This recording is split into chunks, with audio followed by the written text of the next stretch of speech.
Learning जैसे हमने बात करी अभी, आपको याद रखना है प्रोप्राइटरी सॉफ्टवेयर होता है, ठीक है।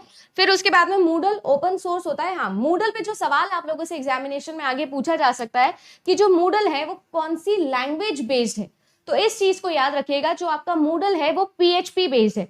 पीएचपी की फुल फॉर्म भी आप लोगों से एग्जाम में पूछी जा सकती है। तो देखो पीएचपी जो है उसकी दो फुल फॉर्म्स है जो आपको याद रखनी है। एक तो है पर्सनल होम पेज, ये इसकी पुराने जमाने की फुल फॉर्म थी, ठीक है। और अगर नए जमाने की फुल फॉर्म की अगर हम लोग बात करें तो नए जमाने की फुल फॉर्म है इसकी पीएचपी की फुल फॉर्म पीएचपी, ठीक है ना। और हाइपर टेक्स्ट प्री प्रोसेसर, ठीक है, hyper text pre processor.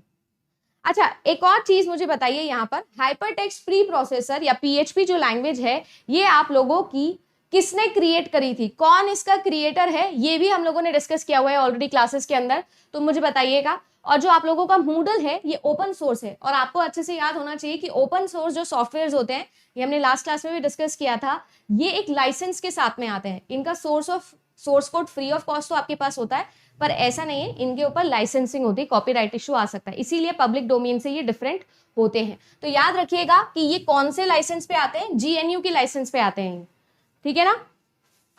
GNU की फुल फॉर्म भी बहुत मजेदार है। जीएनयू की फुल फॉर्म भी आप लोगों से एग्जाम में अगर पूछी जाए तो याद रखिएगा, जीएनयू की फुल फॉर्म है जीएनयू इज नॉट यूनिक्स, यही इसकी फुल फॉर्म है जीएनयू।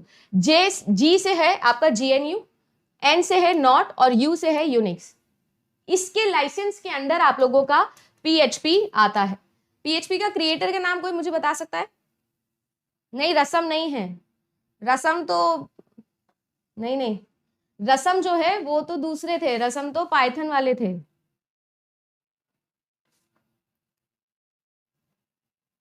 रसम तो नहीं होगा, पर इसी से रिलेटेड कुछ है, कोई याद हो किसी को? लैरडॉफ, अगर आपको याद हो नाम, रास्मस लैरडॉफ, ये नाम आप लोगों को याद रखना है, ठीक है जी। आगे अगर हम लोग बात करें तो गूगल क्लासरूम, जो कि एक तरीके का cloud based learning management system है। गूगल फॉर्म की अगर हम लोग बात करें तो ये जो है एक तरीके का ऑनलाइन टूल आप लोगों का हो जाता है, तो इसको प्लीज याद रखिएगा। प्रॉपर्टरी एलएमएस आप लोगों का ब्लैक बोर्ड हो जाएगा, सही है। ओपन सोर्स जो है वो आप लोगों का मूडल हो जाएगा।